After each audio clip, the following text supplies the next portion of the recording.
Hi, and welcome to this week's lecture on ideation. Ideation is a creative process. It's really fascinating to explore these topics and how we are creative, but it also can be so frustrating if you're trying to come up with a good idea. This creative process is not creativity on demand. It really doesn't work that way. It's more about putting yourself into a creative space to allow your thoughts to wander, to come up with some ideas, to sit and percolate and think about what that business solution might be or what that business idea might be. So I've designed the lecture to try and get you thinking about this design process and what are some key elements to it.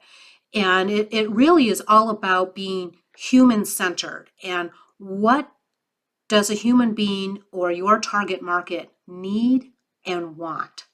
And how can you fulfill that unmet and sometimes unknown need? So I have my lecture for you, and I also have a bunch of supplemental videos for you this week and next week. A lot of TED Talks, Freakonomics Radio podcast.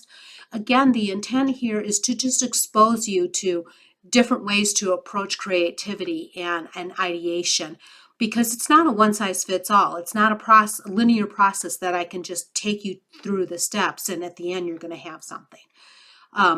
So really think about putting yourself into this mindset and thinking about things, and start this week's content early so that you have a chance to think about it and let these thoughts wander into your mind throughout the week as you're going about your everyday lives.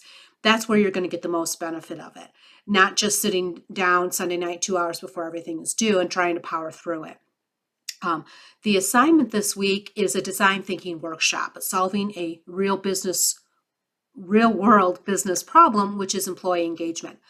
Hopefully you all have some experience either being an employee or managing someone, or perhaps you've even owned your own business and have had to deal with employees and employee engagement. It's such a hot button item right now and has been for years and probably will continue to be. So we're going to do some brainstorming sessions together and practice those tools that design teaching gives us. So it's really important for you guys to get on the Padlet, start putting your ideas down. Again, this assignment is a process, a mental exercise for you to go through throughout the week and work on. So working on it in small chunks, letting your mind wander, as you're exercising, walking the dog, driving to school, driving to work, or just sitting there enjoying your favorite beverage. Anyhow, I hope you enjoy the content and can get in that creative space.